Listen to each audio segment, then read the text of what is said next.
calendrier, c'est un livre rempli d'histoires. Chaque jour, le passé nous parle. Le 13 septembre, un jour ordinaire? Pas vraiment. Entre imagination débordante, révolution politique et quête philosophique, cette date a laissé une empreinte inoubliable. 1916, naissance d'un magicien des mots. À Landalf, au pays de Galles, naît Roald Dahl. Pilote de chasse pendant la Seconde Guerre mondiale, il deviendra l'un des plus grands conteurs de son temps. De Charlie et la chocolaterie à Mathilda, en passant par le bon gros géant, il invente un univers où l'imagination triomphe toujours de la cruauté. Avec son style, mêlant humour, merveilleux et noirceur, Dahl ose parler aux enfants sans cacher leur peur. Résultant, plus de 250 millions de livres vendus et une place éternelle dans le cœur des lecteurs. Mais bien avant que Dahl ne faisait rêver le monde, la France écrivait déjà une nouvelle page de son histoire.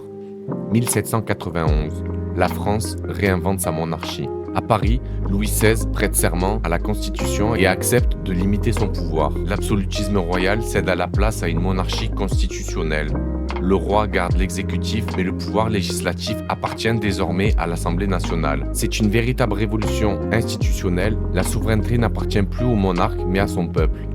Cette tentative fragile de concilier tradition et démocratie ne durera qu'un an, mais elle posera les bases de la France moderne. Et pourtant, 2 siècles plus tôt, un autre révolutionnaire avait déjà marqué l'Europe de son empreinte. 1592, le dernier souffle d'un philosophe.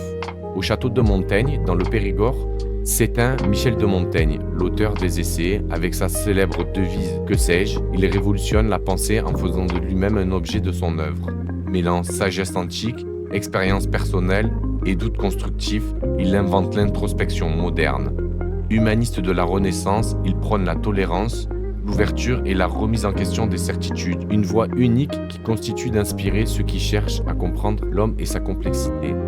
3 hommes, 3 époques, 3 révolutions. Roald Dahl transforme sa littérature, Louis XVI redessine sa monarchie, Montaigne invente l'art de se raconter. Le 13 septembre nous rappelle que l'histoire avance grâce à ceux qui osent explorer de nouveaux territoires, imaginaires, politiques ou intérieurs. Et toi, quelle révolution t'inspire le plus, créative, politique ou philosophique? Dis-nous-le en commentaire. 3 histoires gravées dans le temps, chaque jour, le passé nous parle. À demain pour de nouveaux récits, parce que l'histoire continue.